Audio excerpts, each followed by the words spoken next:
నేను ఈరోజు కిమ్యూస్ కిచెన్కి అయితే వచ్చాను. వాళ్ళ సిగ్నేచర్ డిషెస్ అన్ని ట్రై చేశాను.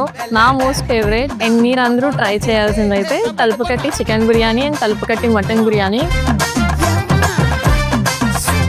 మనకు ఒక హోమ్లీ ఫీలింగ్ వస్తుంది. మీరు ఇప్పటివరకు ఇలాంటి బిర్యానీ బయట ఎక్కడ తినుండ్రు, అంత బాగుంటుంది. So do try Thalappakatti chicken and mutton biryani. Chennai special like flavours వస్తాయంట. అండ్ కొత్తిమీర కోడి కూర ఫ్రై అనమాట, అది కూడా చాలా బాగుంది. మన ఏంటంటే మొత్తం హోమీ స్టైల్, నేమ్స్ అన్ని కూడా అలానే ఉంటుంది. అండ్ ఫుడ్ కూడా అంతే మన ఇంట్లో కుక్ చేస్తున్నట్టు డిఫరెంట్ స్పైసెస్తో చాలా బాగుంది. And desired double ka meetha అయితే అస్సలు మిస్ అవ్వదు. It's one of my most favourite. And టోటల్గా అయితే నేను ఈ ఐటమ్స్ ట్రై చేశాను. And it's worth visiting it. And ఇంకా చాలా బాగుంది. Do try.